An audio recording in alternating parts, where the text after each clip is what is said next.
Alcman, the unknown ancient Greek, Stephen Hawking. 27 centuries before the famous physicist, the lyric poet Alcman described the birth of the universe in a similar way.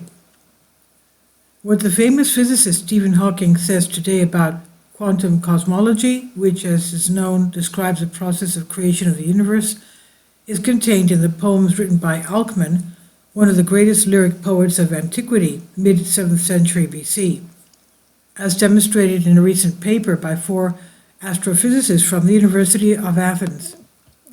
Today, in the newspaper Vima, presents the first worldwide announcement by astrophysicists who connects Alcmanus cosmology with modern cosmological views.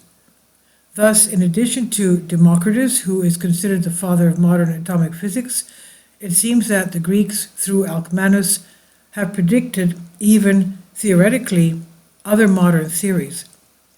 According to scientists, the cosmogonic view formulated by Alcmanus in the mid-7th century BC describes much older views that coincide with modern cosmological hypotheses about the birth of the stellar universe we perceive from a point singularity inside a white hole, which, due to the time symmetry of Einstein's equations, can be considered as a time-reversed black hole.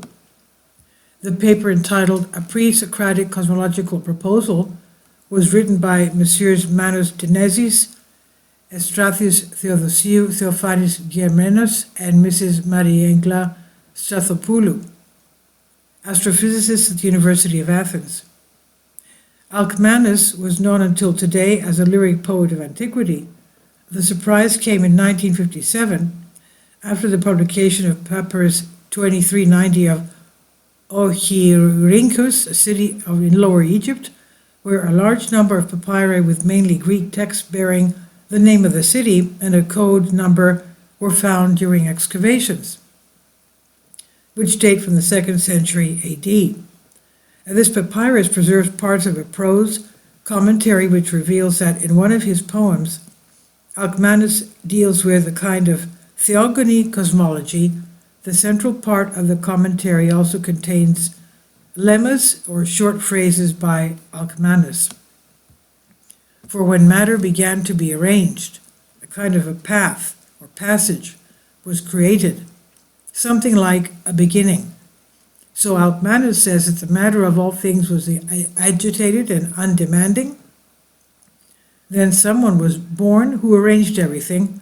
Then a path was created, and when this path passed, a limit or an ending followed, and the path is the beginning, while the limit is like an end. When Thetis was born, these became the beginning and the end of all things, and the whole of things has a nature similar to the material of copper, while Thetis is like that of a craftsman, and the path and the limit are similar to that of the beginning and the end. A third in order darkness, because neither the sun nor the moon have ever been created, but matter was still unformed. So the source and the limit and darkness were created, the day and the moon, and thirdly darkness. The radiance of the day was not dense, but was assisted by the radiance of the sun, because before it was only darkness, and afterwards this process separated from it. 1. Initially, matter was turbulent and unformed. Neither the sun nor the moon had yet been created, and by extensions, neither the astral universe.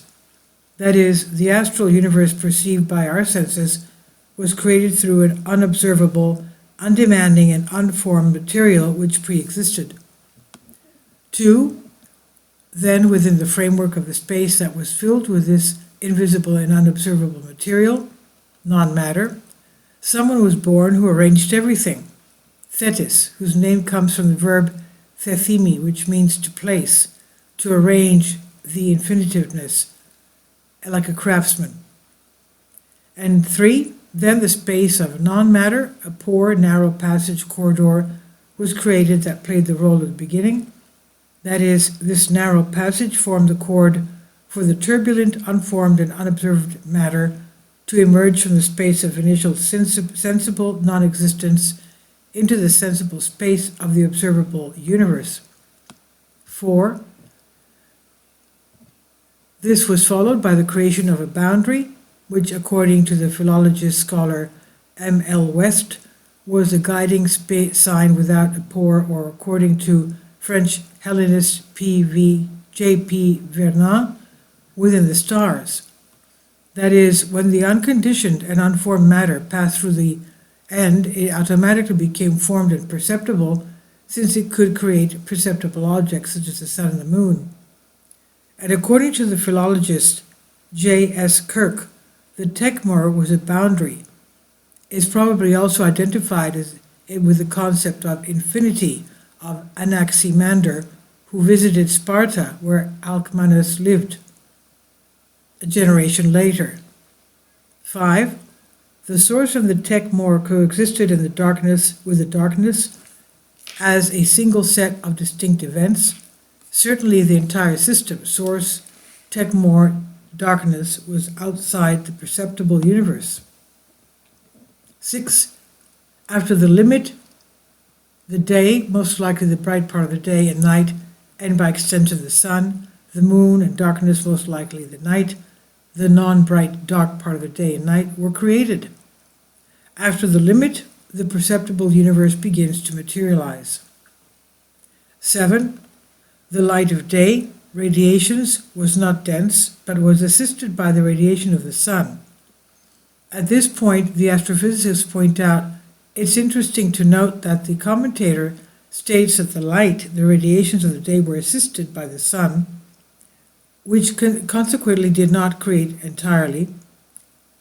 This fact leads us to the conclusion that the day, at this point in the commentary, is probably not identified with the bright part of the solar day and night, but with the current modern and generalized concept of the presence of radiations, that is, the concept of light.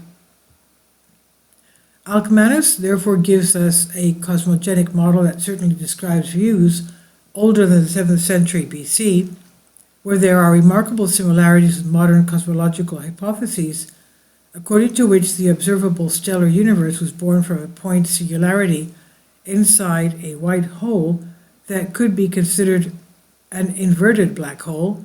It should be noted that the similar hypotheses were formulated as early as the mid-1960s, according to which white holes, which may exist, are regions of the universe that undergo the Big Bang with a time delay. The Alcmanian pore can be conceptually identified with the Eisen-Rosen string, the point singularity with the concept of Tekmor, while the parallel universe from which the string starts with a space of undemanding, unformed, and non-sensible matter. This string, according to modern physics, can connect either two parallel universes or two different regions of the same universe.